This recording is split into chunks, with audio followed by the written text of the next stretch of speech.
لا إله إلا الله محمد رسول. Bismillahirrahmanirrahim. Assalamualaikum warahmatullahi wabarakatuh. Alhamdulillahilladzi alaqa baina qulubina fa asbahna bi ni'mati ikhwana. Asyhadu an la ilaha illallah wahdahu la syarika lah. Iyyahu na'budu wa iyyahu nasta'in. Wa ashhadu anna nabiyyana Muhammadan abduhu wa rasuluh. Allahumma salli wa sallim ala sayyidina Muhammadin wa ala alihi wa ashabihi alladzina amanu wa amilus salihati ila yaumil ma'ud. Faqala Allah Ta'ala fi kitabihil karim, a'udzu billahi minasyaitonir rajim, yarfa'illahu alladzina amanu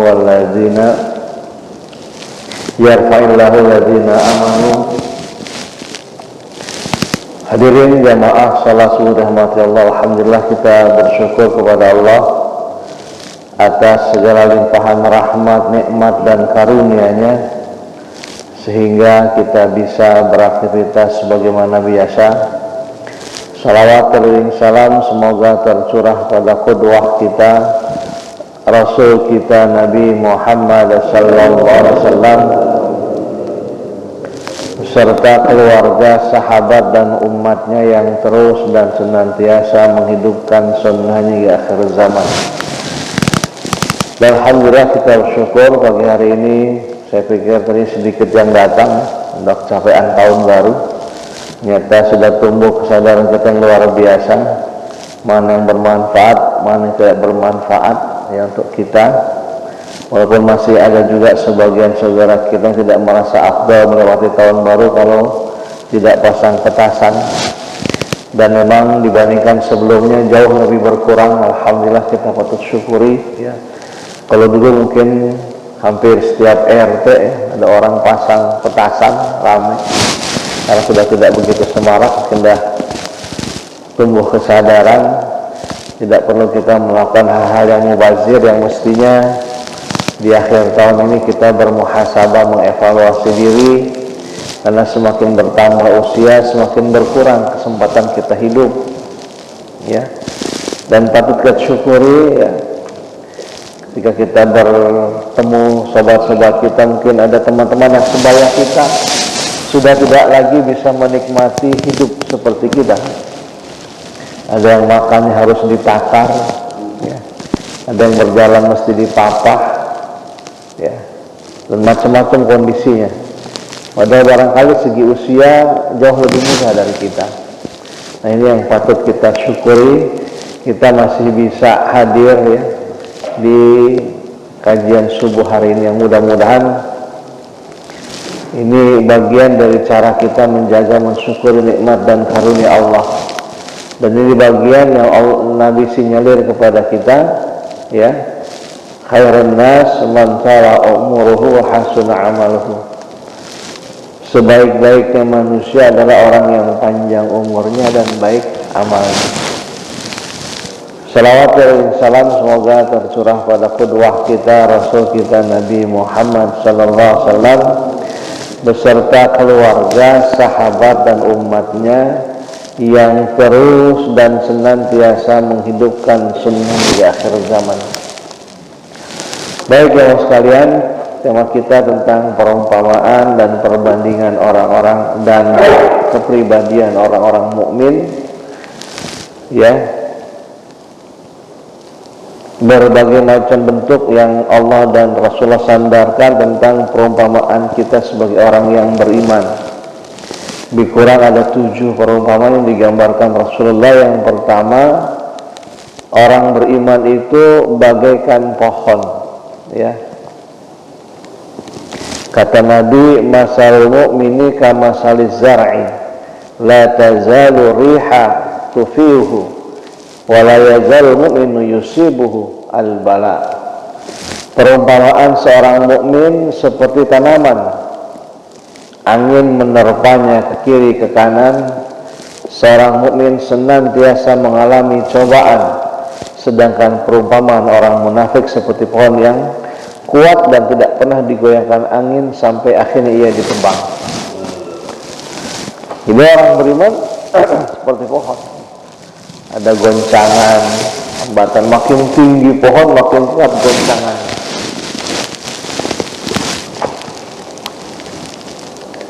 Suatu hari rumput pernah mengejek, membuli pohon kelapa yang tinggi.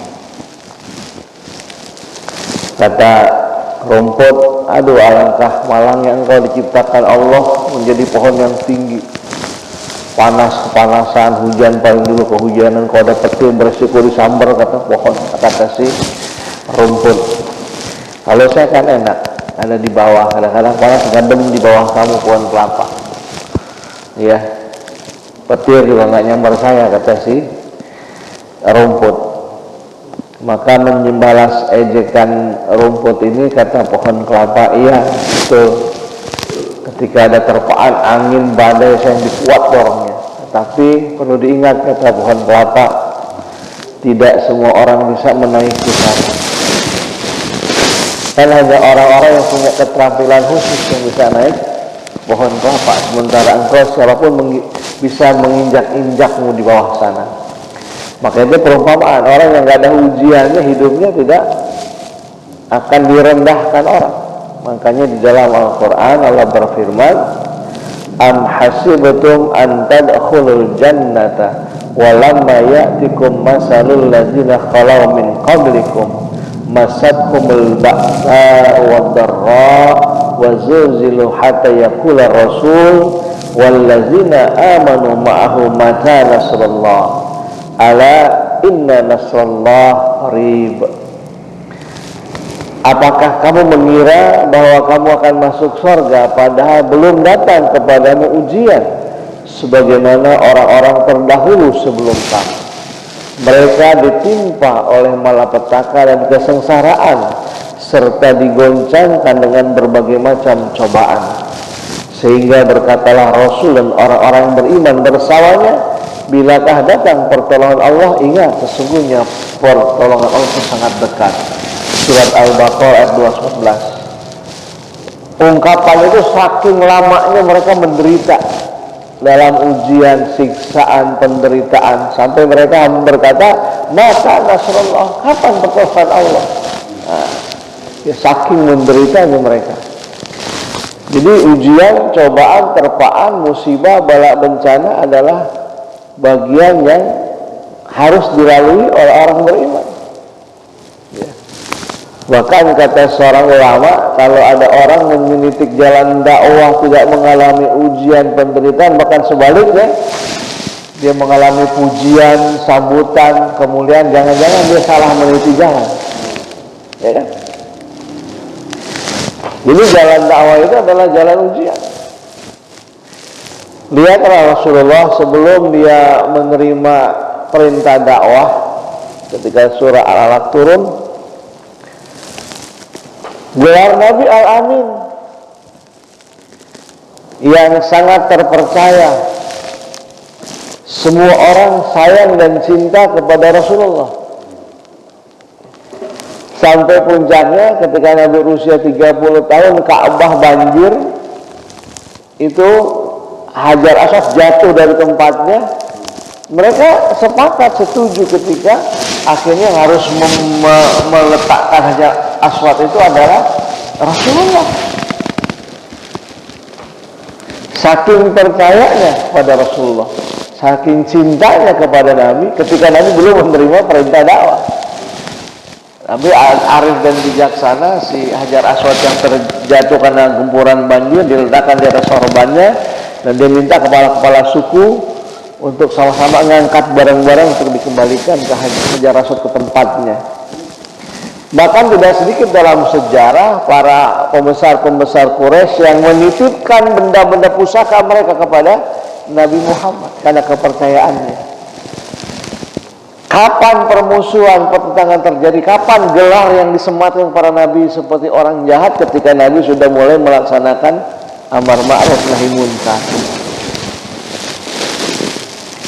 Mulailah Nabi dimusuhi, dianggap intoleran, anti kebinekaan, ya kan? Ajarannya radikal. Ini bukan hanya sekarang, dari dulu begitu, ya, dicurigai. Makanya surat yang pertama kali turun setelah Al-Alaq adalah surat Al-Muzammil. Ya ayyuhal muzammil qumil laila illa qalila nisfahu aw inqus minhu qalila aw zid alaihi wa rattilil qur'ana tartila. Nah, agar kita menjadi pohon yang kokoh, yang kuat, yang tidak gampang tumbang, maka pupuknya harus disemai. Maka digambarkan, makanya Nabi setelah turun surat yang kedua Al-Alaq, yang kedua adalah Al-Muzammil. Ini yang menjadi fondasi Nabi, menjadi orang-orang yang kokoh. Ya ayyuhal muzammil, wahai orang berselimut, qumil laila, bangunlah di waktu malam, illa qalila, sedikit saja, au zid alaihi, atau lebih sedikit lagi, warattilil qur'ana tartila, bacalah Quran dengan cara yang tartil, tidak tergesa-gesa. Jadi dua modal Nabi agar menjadi pribadi yang kuat. Yang pertama menjaga sholat malamnya, yang kedua menjaga dialog kepada Tuhannya dengan cara membaca Quran. Maka itulah digambarkan seorang mukmin bagaikan pohon. Dia makin tinggi ke atas, makin banyak ujiannya. Justru ujian-ujian itu ingin melihat kualitas keimanan kita, ya. Tidak gampang didorong ke kiri ke kanan. Orang-orang beriman hidupnya akan istiqomah, dia tidak akan terombang-ambing oleh keadaan.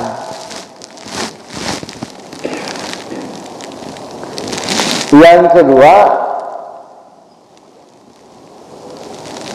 orang beriman itu mukmin bagaikan bangunan, ya. Dalam surah As-Saff ayat 4 Allah menggambarkan, innallaha yuhibbul ladzina yuqatiluna fi sabilihi saffan ka'annahum bunyanun marsus. Sesungguhnya Allah mencintai orang-orang yang berperang di jalannya saffan, dalam barisan yang teratur, ya. Mereka seakan-akan seperti bangunan yang kokoh, ka'annahum bunyanun marsus, seperti bangunan yang kokoh, ya. Seperti masjid kita sekarang ini, kalau cuma pasir saja nggak jadi masjid, jadinya istana pasir. Ketika diambilin ombak, habis sudah selesai. Ketika besi aja nggak jadi bangunan juga, jadi rongsokan nanti, ya. Tapi dengan berbagai unsur inilah maka jadilah sebuah bangunan yang megah, indah, ya, kokoh, bermanfaat, ya. Ratusan orang bisa berjamaah di sini, kita buat kajian. Maka orang beriman itu kata Nabi gambarannya seperti bangunan. Setiap kita harus punya peranan, potensi dalam bangunan tersebut, dimanapun posisi kita, ya. Ya, ka'annahum bunyanun marsus, seperti bangunan yang kokoh, yang kuat, yang satu kesatuan, tidak boleh kita saling melemahkan. Yang menentukan gedung masjid kita ini adalah pondasi, tapi dia nggak pernah memperlihatkan dirinya. Padahal kunci dari bangunan itu adalah pondasi. Makin tinggi sebuah bangunan, makin dalam pondasi yang ditanam. Tapi mari kita melihat apakah kelihatan pondasi itu. Maka begitulah kita dalam berjamaah, dalam bergerak. Setiap orang ada peranan masing-masing, tidak perlu kita saling merasa berbangga diri dengan apa yang sudah kita kontribusikan. Mungkin ada orang yang lebih hebat dari kita kontribusinya dalam dakwah, tapi dia tidak pernah memperlihatkan dirinya. Ini nggak perlu kita suudzon kepada saudara kita, ya. Setiap kita punya peranan masing-masing seperti bangunan. Ada yang peranannya dia menjadi jendela, ada yang menjadi genteng yang harus diberpanas-panas mengamankan di bawah. Ada barangkali cuma tipis tapi menentukan keindahan, kayak cat, itu kan tipis. Tapi tanpa cat bangunan akan hilang keindahannya. Maka seperti bangunan yang kokoh, kata Nabi. Dalam hadis riwayat Muslim, Rasul mengatakan al-mu'minu lil mu'mini kal bunyan yashuddu ba'duhu ba'da. Orang mukmin dengan mukmin yang lain seperti sebuah bangunan, sebagian menguatkan sebagian yang lain. Itulah sebabnya Rasulullah ketika sampai ke Madinah, maka yang pertama kali Nabi mempersatukan antara kaum Muhajirin dan Ansor, dipersaudarakan sehingga kuat. Dan salah satu kemenangan Nabi dalam waktu 10 tahun bisa kembali mengambil alih Ka'bah, dibersihkan dari belenggu-belenggu jahiliyah, berhala-berhala dibersihkan, adalah salah satu kekuatannya dengan mempersatukan, dengan mempersaudarakan antara kaum Ansor dan kaum Muhajirin.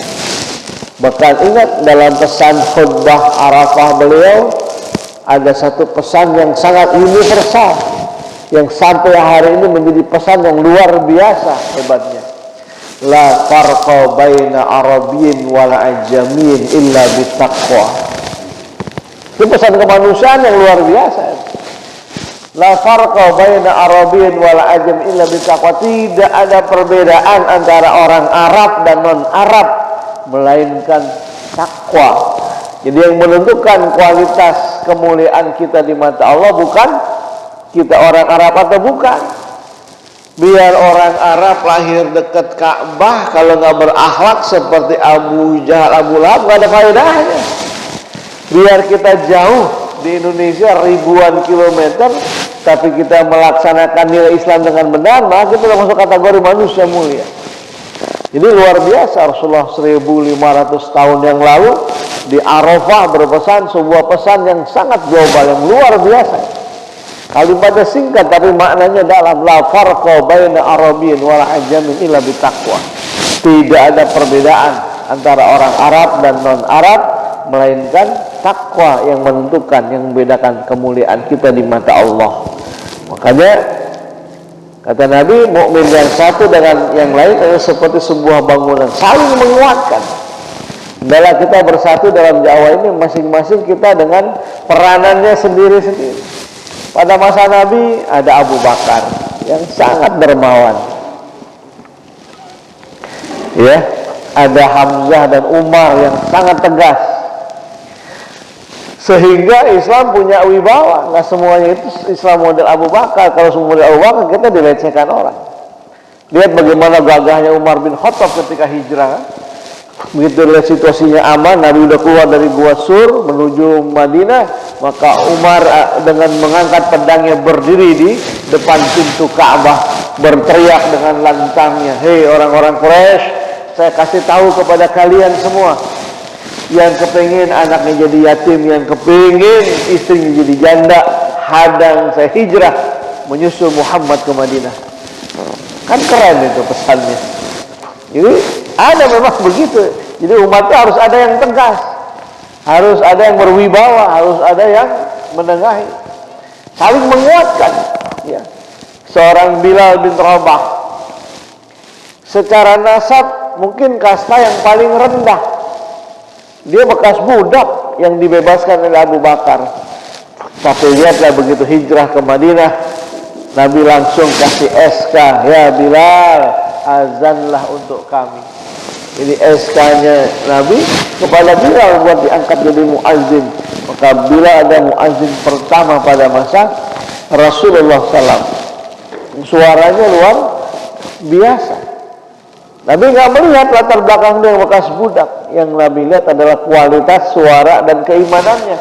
Karena sebelum Nabi hijrah ke Madinah, Nabi kan Mi'raj, Isra wal Mi'raj. Ketika beliau Mi'raj sudah dapat sinyal dari langit. Kenapa Bilal diangkat jadi muazzin? Yaitu ketika Nabi masuk suasana sorga didampingi Jibril di sorga, Rasulullah mendengar suara Baqiyah. ada suara terompah, sehingga Nabi heran, ya Jibril, kok di surga ada suara bakiak?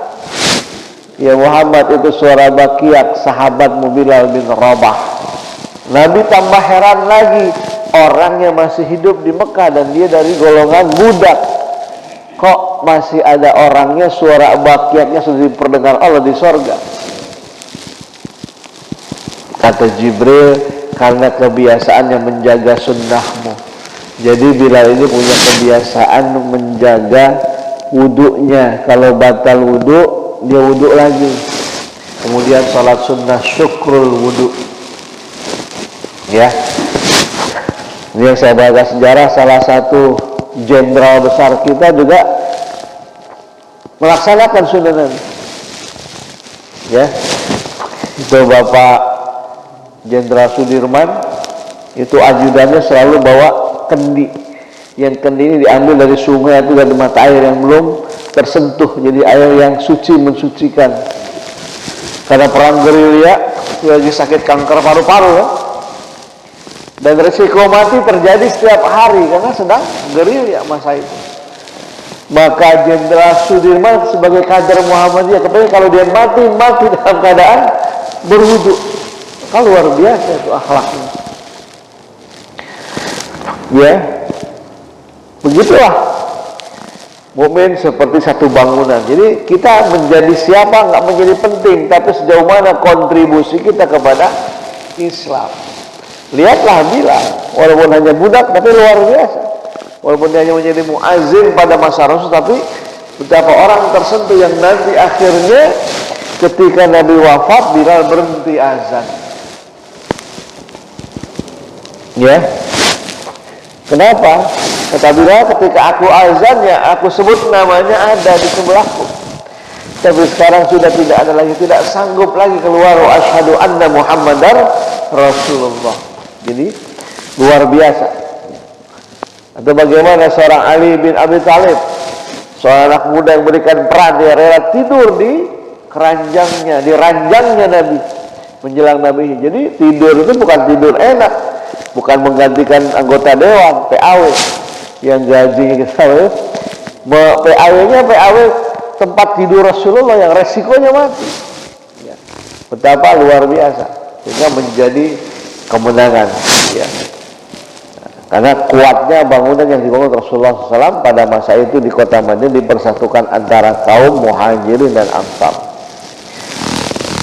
Yang ketiga, kata Nabi, seorang mukmin itu pribadinya bagaikan tubuh. Ya. Masalul mu'minina fi tawadihim wa ta'atufihim wa tarahumihim masalul jasad idza saka anhu udwun tada'a sairul jasadi bisahri wal humma. Perumpamaan orang beriman dalam sikap saling mencintai, mengasihi, menyayangi seumpama tubuh. Jika satu anggota tubuh sakit, maka anggota tubuh yang lain akan susah tidur atau merasakan demam. Kayak begitulah orang beriman. Ya. Jadi seperti satu tubuh. Nah, gigi yang sakit, yang nggak bisa tidur mata, yang meriang seluruh badan, ya kan? Padahal cuma gigi yang sakit atau jempol kita sakit, bisulan, badan demam, tubuh menggigil. Maka Nabi memberikan gambaran seorang mukmin bagi itu. Kalau ada saudara disakiti, dia ikut merasakan. Makanya ada ajaran kebersamaan kita setiap Ramadan disuruh puasa agar merasakan lapar yang sama. Tapi lapar kita kan bukanya jelas. Ada orang yang lapar nggak jelas bisa makan atau tidak. Ya. Maka dipersatukan, kita bagikan satu tubuh. Ya. Jadi saling menguatkan, saling merasakan penderitaan keadaan saudaranya. Ya. Satu hari ada seorang Ansor mengamati saudaranya Muhajirin. Sholat Isya dilihatin, kayaknya sahabatnya ini ada masalah. Maka tanpa dipercaya dia coba mencari masalahnya. Apakah anda sakit saudaraku? Bukankah engkau dipersaudarakan Rasul kepada aku? Enggak ada apa-apa. Ceritalah masalahnya. Cerita, kalau dari pagi belum makan, si orang Muhajirin. Ya Allah, kenapa nggak cerita engkau belum makan? Dia udah bertapa lapar dari pagi, ini udah sholat isya, dia belum makan apa-apa. Kalau begitu pulang nanti ke rumah saya sholat isya, saya tunggu engkau makan di rumah saya. Sahabat Ansor pulang duluan, Bu, siapin makan buat teman saya sekalian berdua. Ya Pak, kita kan cuma berlima, Bapak berdua, kita berdua, anak-anak bertiga. Tiap hari kan makanan rutinnya 5 porsi. Yang 4 udah habis kami makan, nunggu Bapak sholat isya, tadi pagi udah kami makan. Tinggal seporsi doang kita makan malam ini. Gak udah, ambil piring aja satu yang kosong. Asumsi istrinya dibagi 2, setengah-setengah porsi. Ternyata tidak. Tetapi piring yang terisi diberikan kepada sahabat Muhajirin yang datang karena gelap makan. Ayo kita makan sama-sama. Piring yang kosong didentingkan seolah dia sedang makan. Begitulah kepedulian, kepekaan seorang mukmin kepada saudara. Sehingga sahabat Muhajirin nggak sadar kalau tuan rumah sahabat Ansornya ini cuma dentingkan piring doang. Dia makan dengan lahap karena merasa sama-sama sedang makan di ruang tamunya. Jadi sampai sebegitunya ya mereka memberikan perhatian kepada saudaranya seperti sebuah tubuh. Jadi nggak boleh ada yang tersakiti atau merasakan sakit menderita. Ini. Yang keempat, jamaah sekalian, seorang mukmin kata Nabi bagaikan cermin. Al-mu'minu mir'atu akhi, seorang mukmin adalah cermin bagi saudaranya. Idza ra'a fi 'aiban aslahahu. Jika dia melihat suatu aib pada diri saudaranya, maka dia akan memperbaikinya. Jadi lihat mukmin itu seperti cermin. Ya. Jadi melihat saudara kita, melihat diri kita. Kan kita kadang-kadang beda melihat saudara kita, bukan melihat diri kita, melihat mereka dengan kekurangannya. Maka Nabi menggambarkan seperti cermin. Kalau ada yang baik, kita menjadi cermin. Kenapa si fulan bisa, kita tidak? Kalau ada yang kurang, tugas kita memperbaikinya tanpa mempermalukannya. Ini yang sulit kan? Kadang-kadang ada orang yang merasa puas sudah mengkoreksi, memperbaiki saudaranya, tapi dia nggak tahu resikonya. Ada saudara yang merasa dipermalukan oleh sikap saudaranya. Makanya penting ya, kita perlu, kata Quran ya, Allah memberikan gambaran untuk kita senantiasa bertausiah dengan cara yang hak, bertausiah dengan cara yang sabar. Wa tawasau bil haq wa tawasau bis sabr. Mengingatkan tapi tidak mempermalukan, mengajak tapi tidak mengejek. Begitulah seorang mukmin. Dia melihat saya seperti cermin. Cermin kan terlihat. Kenapa si fulan bisa pergi haji, saya nggak bisa, padahal gaji gedean saya? Kenapa dia bisa, umur saya nggak bisa, padahal rezekinya gedean saya? Kenapa anaknya berhasil, semua anak saya tidak? Nah itu bisa menjadi cermin. Kalau ada yang baik, dia melihat ya. Kalau ada yang buruk, tugas dia memperbaiki dan menutupi aib saudaranya, bukan membukanya atau mempermalukannya, kau menyebarluaskan ya. Seperti kita bercermin, lihat muka kita ada yang kotor, maka kita tidak kepingin orang melihat kotoran kita.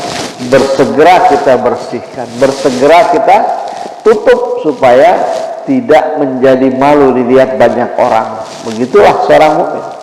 Tanya Rasulullah SAW, satu hari Nabi ada musafir ketiduran di bawah pohon. Nabi lagi berjalan, maka Nabi berhenti. Lalu beliau bertanya, seandainya itu musafir yang lagi tidur nyenyak di bawah pohon dan pakai gamis, lalu ada angin kencang menerpa, gamisnya tersibak sampai kelihatan pahanya misalnya kan, paha kan aurat atau lututnya terlihat, dia lagi tidur nggak tahu. Kita yang tahu bagaimana? Kata Nabi, apa kita biarkan dia tersibak auratnya sampai dia bangun tadi dia merasa malu, atau segera kita tutupi sehingga kalau dia bangun nanti dia tidak merasa malu? Kata sahabat, tentu ya Rasulullah, kami akan segera menutupi kembali aurat saudara kami, supaya ketika dia bangun dia tidak merasa malu. Begitulah semestinya, kata Nabi, seorang mukmin. Bukan sebaliknya, ketika melihat aurat saudaranya, aibnya bukan ditutupi, malah disebarluaskan sehingga dia merasa dipermalukan hidup di tengah-tengah masyarakat.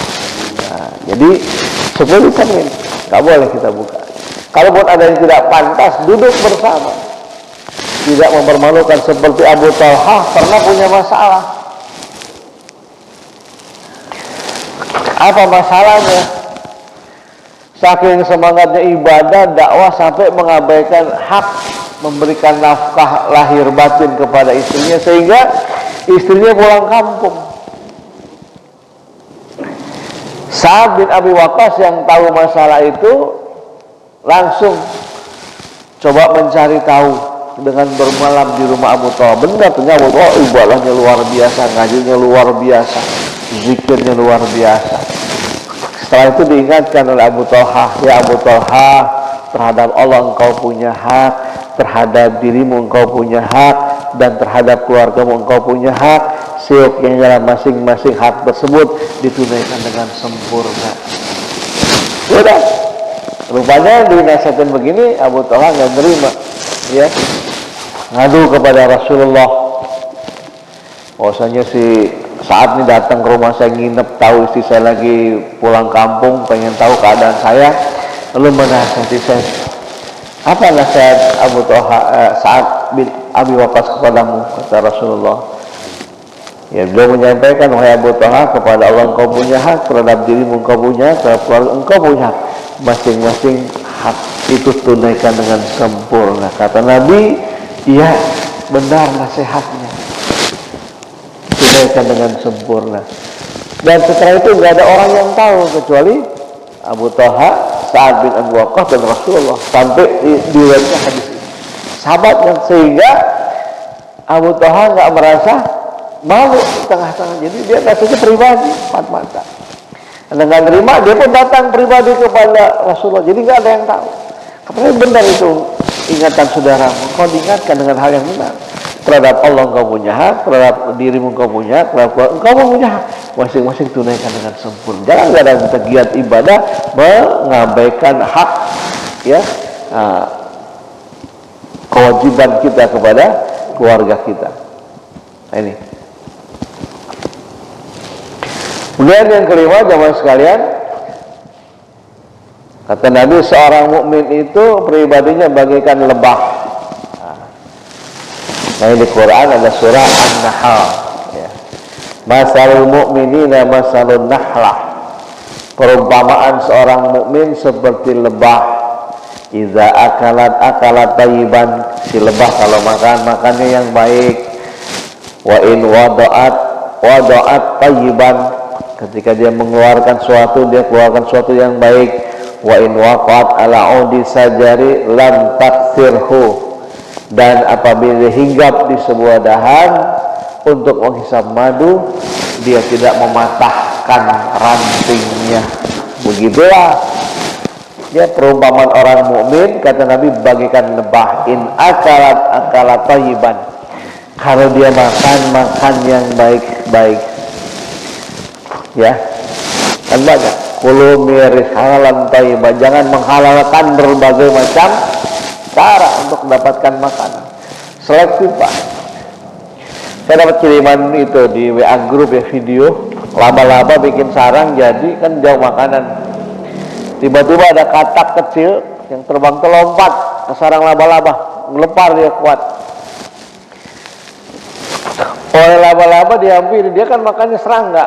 Begitu dihampiri, dikira makanan dia, ternyata dalam sarang yang menggelepar di jaringnya itu adalah anak katak. Melompat masuk ke sarang laba-laba. Bagus sekali itu bisa nyata. Oleh apa yang terjadi? Oleh si laba-laba ini diputuskan semua jaring-jaringnya, ada katak di sini diputuskan. Sehingga si anak katak lolos, jatuh, dan kembali pergi. Artinya hewan punya insting halalan thayyiban. Begitu yang masuk ke jaring bukan makanannya, nah, dia yang dimakan rayap. yang makan ini katak. Enggak, ya syukurin masuk jaring lagi main kali. Enggak dijaring. Jadi dengan itu dengan pelan dia putuskan semua jaring-jaring di sekeliling sekatak sehingga anak katak itu jatuh dan bisa selamat pergi ke tempat yang lain. Artinya seekor laba-laba saja punya insting untuk mencari makanan yang hanya bisa mereka makan. Lah kita manusia terkadang lupa, nggak ada batasan. Nah, yang dimakan yang baik karena penting. Ketika kita menghalalkan berbagai macam cara, kata ulama tasawuf, kalau perut kita sering masuk yang haram, dampaknya berat melaksanakan yang wajib. Kalau suka masuk yang makruh, subhat, dampaknya berat melaksanakan yang sunnah. Ya, itu kata quote dari seorang ulama tasawuf, seorang sufi. Ya, jadi kalau kita berat sholat wajib, koreksi jangan-jangan ada yang haram suka masuk ke perut kita. Atau kalau kita malas melaksanakan yang sunnah, pada punya waktu longgar, ya jangan-jangan karena perut kita ini kontradiktif ini untuk taat kepada, kalau masuk barang yang Allah larang, dia akan berat untuk melaksanakan ketaatan kepada Allah. Makanya dibersihkan dulu ya komorbidnya. Kalau komorbidnya udah hilang dari barang-barang yang haram, maka akan gampang dan ringan kita melaksanakan perintah Allah. Penting masuk kepada anak-anak kita ya, rezeki yang kita dapatkan harus betul-betul kita selektif. Nah, seorang mukmin kata Nabi seperti lebah, kalau dimakan yang baik-baik, wa doa thayyiban. Ketika dia mengeluarkan sesuatu, yang dikeluarkan juga sesuatu yang baik. Apa yang dilakukan lebah? Madu. Yang sejak zaman dahulu kala ya, itu menjadi syifa linnas, obat bagi manusia. Ya. Yang dikeluarkan lebah yang baik-baik. Kita juga begitu, kita keluarkan yang baik-baik. Ya, kalau kita makannya baik, insya Allah yang keluar dari lisan kita adalah kalimat-kalimat yang baik, bukan sumpah serapah, bukan kalimat-kalimat yang menjijikkan, kalimat-kalimat yang melecehkan atau merendahkan orang lain. Wa in waqat ala 'udi syajari lam taqsirhu. Maka ketika yang ketiga, kalau dia hinggap untuk menghisap madu, itu uniknya dia tidak mematahkan ranting. Keberadaan seorang mukmin hendaklah nggak merusak situasi. Harusnya keberadaan seperti lebah, memberikan manfaat, terjadi perkawinan putik sari. Jangan kayak parasit, dia makan hidup, yang ditumpangin mati ya kan? Atau jangan kita datang meresahkan orang. Maka seorang mukmin kehadirannya harusnya seperti lebah ya, tidak meresahkan. Yang keempat, lebah itu tidak pernah mau mengganggu orang. Tapi kalau sarangnya dilemparin, itu nyilem ditungguin kita. Artinya seorang mukmin seperti lebah, nggak boleh cari-cari masalah, tapi ketika diganggu maka dia akan selesaikan masalah dengan cara yang bijaksana. Ini yang keenam, kata Nabi, seorang mukmin seperti pohon korma ya, masal mukmin masal nakhlah ma akhasta minha min syai'in nafa'aka. Perumpamaan seorang mukmin itu bagaikan pohon korma, apapun yang kau ambil darinya pasti bermanfaat bagimu. Nah ini ya, jadi seorang mukmin itu seperti korma, apa aja bermanfaat. Jadi nggak ada nggak bermanfaat. Pohon korma rantingnya dibuat dulu, kalau dulu zaman Nabi dibuat rumbai-rumbai itu penutup rumah, menyejukkan rumah, buat genteng. Buahnya apalagi? Korma kan buah yang nggak pernah expired, Pak. Simpan aja korma aja, atau setahun aja nggak basi. Bijinya itu bermanfaat. Bawa masak daging ayam kampung yang alot, biasanya 2 jam, cukup sejam kasih itu biji korma, itu melunakkan daging. Ya, syaratnya ganjil dari 3, 5, 7 campur biji korma. Itu bisa melunakkan, lebih lunak daging yang kita masak. Batangnya manfaat buat jalan, jembatan. Ya, akarnya buat obat-obatan. Jadi pohon korma nggak bermanfaat. Jadi seorang mukmin itu harus seperti pohon korma, bermanfaat hidupnya. Ya, memberi manfaat, bukan memanfaatkan orang lain buat kepentingannya. Nah, ini di surah Al-Hajj ayat 7 Allah berfirman, ya ayyuhalladzina amanu ruk'u wasjudu wa'budu rabbakum waf'alul khaira la'allakum tuflihun. Wahai orang beriman, rukuklah kamu, sujudlah dan sembahlah Tuhanmu, waf'alul khaira, dan berbuatlah kebaikan agar kamu beruntung. Berbuat kebaikan saja kepada siapa saja dan di mana saja, maka insya Allah kebaikan akan kembali kepada kita. Ya. Dan yang terakhir, jamaah sekalian, kata Nabi, seorang mukmin itu bagaikan emas. Ya, masal mukmin masalu sabiratiz zahab, inna fakhat alaiha ahmarat wa inna wazanat lam tankus. Artinya perumpamaan seorang mukmin seperti lempengan emas. Kalau engkau meniupkan api di atasnya, ia menjadi merah. Kalau engkau menimbangnya, tidak berkurang. Ya, jadi menjadi mukmin seperti emas, kokoh, tidak luluh dan menyerah dengan keadaan, tidak kukuh berpijak di atas kebenaran, melebur mengikuti arus begitu saja, namun dia punya prinsip. Jadi yang beriman, di emas dibakar, tetap aja timbangannya nggak berkurang. Ya, di dalam surah Fussilat ayat 30 menyatakan, innal ladzina qalu rabbunallah tsumma istaqamu tatanazzalu alaihimul malaikatu alla takhafu wa la tahzanu wa abshiru bil jannati allati kuntum tu'adun. Sungguhnya orang-orang yang berkata Tuhan kami adalah Allah, tsumma istaqamu, kemudian mereka istiqamah menegakkan pendirian mereka, maka akan turun malaikat kepada mereka seraya berkata, janganlah kamu merasa takut dan janganlah kamu merasa sedih, dan bergembiralah kamu dengan memperoleh surga yang telah dijanjikan kepadamu. Maka perumpamaan itu seperti emas, disiksa, dizolimi, tetap dia akan tiba dalam kebenaran, tidak lekang oleh panasnya siksaan, tetap dalam keimanan yang luar biasa. Nah, ini jamaah sekalian tentang perumpamaan dan kepribadian orang-orang yang beriman menurut Quran dan Sunnah. Mudah-mudahan ada manfaatnya. Kurang saya mohon maaf. Benar datangnya dari Allah, keliru dan salah kealfaan kesilapan saya pribadi. Pada masa bersifat saya mohon maaf. Assalamualaikum warahmatullahi wabarakatuh.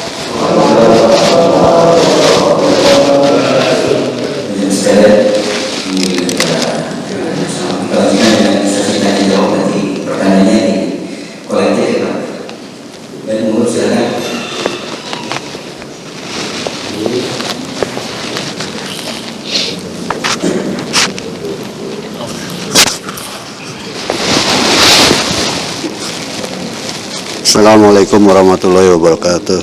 Alhamdulillah wa syukurillah. Yang mau langsung aja Pak, saya mau tanya tentang orang yang beriman. Sedangkan pada zaman Nabi dulu, ibaratnya ada sahabat, saya munafik, sahabat Anjalah ya. Anjalah ya. Jadi iman itu kan ibaratnya nggak stabil, turun naik. Nah, yang saya pertanyakan di saat turun dan di saat naik itu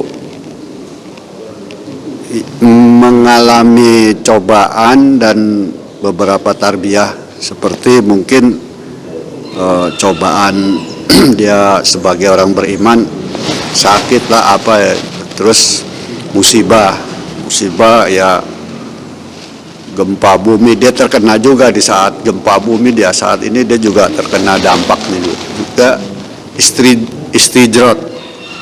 Istidrot itu ya tidak menutup kemungkinan ya orang beriman pasti menerima. Kena juga. Ini untuk bagaimana kita menandai kita tidak diarah seperti itu gitu.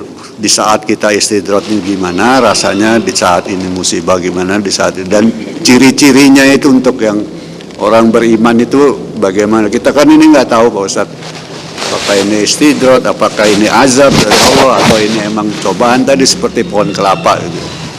Itu aja Pak. Terima kasih. Assalamualaikum warahmatullahi wabarakatuh. Salam. Betul.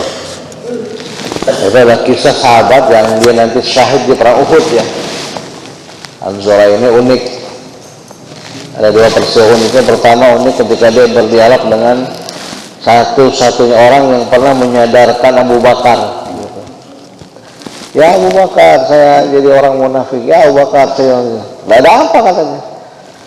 Kamu merasa jadi orang munafik. Kalau dekat Nabi saya merasa semangat dakwah ibadah luar biasa. Kalau jauh dari Nabi saya kadang-kadang suka miring-miring juga gitu sikap saya. Apakah punya sikap begini sama dengan orang munafik? Saya khawatir saya jadi orang munafik.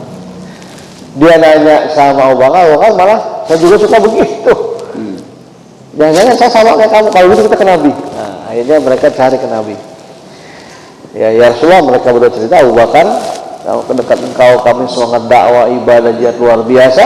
Kalau jauh dari engkau kembali kepada rutin, kadang-kadang kami suka miring-miring juga keseharian kami.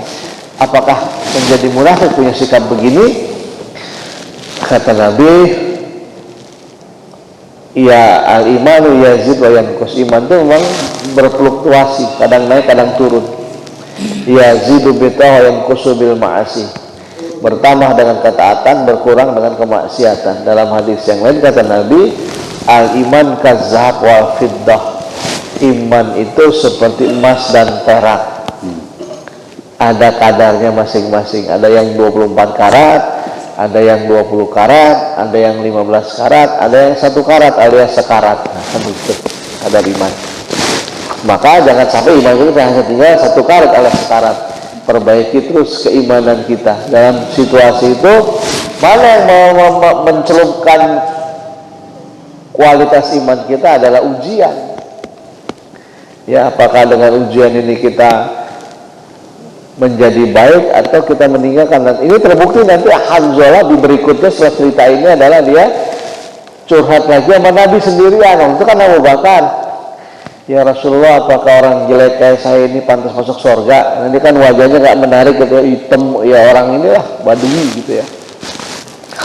Ya kata Nabi, enggak, kalau kamu kamu berhak. Rupanya dia habis melamar gadis Madinah, yang dilamar perempuan yang cantik, ditolak. Oh, kalau begitu sekarang aku lamarkan atas nama Roh. Jadi bawa surat kata beleknya dari Nabi. Karena bawa surat kata beleknya dari Nabi, akhirnya diterima. Oh, karena Nabi yang meminta, ya sudah.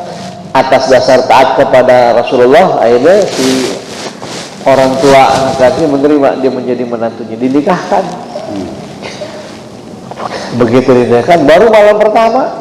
Bayangkan malam pertama jadi pengantin baru, merasakan nikmat bahagianya malam pertama, belum sempat mandi junub, tiba-tiba tengah malam ada panggilan jihad. Hayya alal jihad, hayya alal jihad, ayo kita jihad. Madinah diserang orang-orang Quraisy ya, atas kekalahan di perang Badar. Itu Hanzalah yang sedang tidur lap di malam pertamanya langsung bangun sampai lupa mandi junub. Bayangkan ujian keimanan. Kalau kita mungkin besok juga masih ada perang, saya kan masih honeymoon ini, ntar aja dan itu ujian. Tergerak ada seruan jihad, langsung pakai baju perangnya, ambil kuda yang berperang. Tapi lihat dia semangat. Ini bukan yang kemarin minta kawin nih, si Hanzalah semangat. Akhirnya dia pun mati syahid. Nah, bersama 70 syuhada Uhud yang dimakamkan di tanah Uhud. Akhirnya mertuanya datang sama istrinya, baru nikah tadi, mendengar kabar dia meninggal. Karena si istrinya cerita ke bapaknya, kalau Hanzalah setahu saya belum sempat mandi junub ya. Saya disampaikan oleh mertuanya kepada Rasul supaya dimandikan, Nabi enggak perlu, karena menantumu sudah dimandikan para bidadari. Itulah keimanan. Di dalam keadaan senang susah tetap menjalankan seruan Allah. Kita lagi susah, seruan Allah didengar, azan, begitu senang diabaikan, kan begitu. Usaha lagi maju, rezeki lagi banyak, status lagi tinggi, wah cepat tuh sholat paling depan, karena semua orang hormat dengan dia. Kepala bagian, siapa yang nggak kan begitu? Wali kota, ya begitu gak jadi apa-apa nggak? Dia jauh dari panggilan Allah. Atau sebaliknya, lagi susah dekat dengan panggilan Allah, belum azan udah ke masjid, karena masjidnya pakai AC, rumahnya nggak pakai AC, gerah. Belum azan udah kok dia ngadem di masjid tuh. Begitu udah mulai maju, usahanya mulai jauh kayak korun. Ya kan? Ngeyel sini ngeyel sana. Maka itulah beriman. Itulah kata Nabi, ajab li amril mu'min, sangat menakjubkan pribadi orang yang beriman, dan tidak ada kepribadian yang demikian kecuali hanya ada pada orang yang beriman. In asabatul khaira sakara wa in asabatul syarra sabara.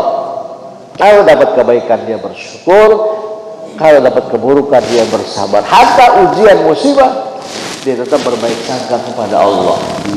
Kira-kira ada lagi? Cukup? Ya, cukup kali ya. Itu nasi itu udah nunggu juga soalnya. Baik, kita baca kitab lagi surat Al-Fatihah, tunjukkan kepada seluruh saudara kita, pengurus, para dermawan sudah mewakafkan hartanya buat masjid kita.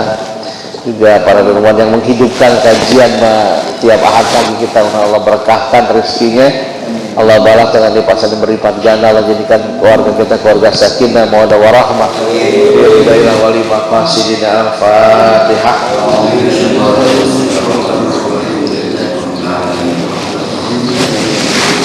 Ya Allah ya siratal mustaqim ghairil maghdubi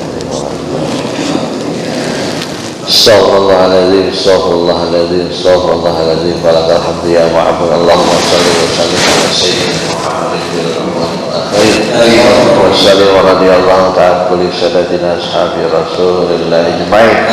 Bismillahirrahmanirrahim. Alhamdulillah hamdan na'imin hamdan syakirin hamdan yu'afi ni'amah wa yukafi mazidah. Ya Rabbana lakal hamdu wa lakal syukru kama yanbaghi li jalali wajhika wa li azimi sultanik. Allahumma inna nas'aluka salamatan fid din wa 'afiyatan fil jasadi wa ziyadatan fil ilmi wa barakatan fil rizqi wa taubatan qabla al-maut wa rahmatan indal maut wa maghfiratan ba'da al-maut. Allahumma hawwin alaina fi sakaratil maut wa najatan lana wa afwa'ina lisan. Allahumma iftah alaina abwabal khair wa abwabal barakah wa abwabal ni'mah wa abwabal salamah wa abwabal rizki wa abwabal afiyah wa abwabal maghfirah wa abwabal jannah. Rabbana hab lana min azwajina wa dhurriyyatina qurrata a'yun waj'alna muttaqina imama. Rabbana atina fid dunya hasanah wa fil akhirati hasanah wa qina adzabannar. Wa sallallahu ala sayyidina Muhammadin nabiyil ummi wa ala alihi wasallam. Walhamdulillahi rabbil alamin. Subhanaka Allahumma rabbana bihamdika asyhadu an la ilaha illa anta astaghfiruka wa atubu ilaik. Walhamdulillahi rabbil alamin.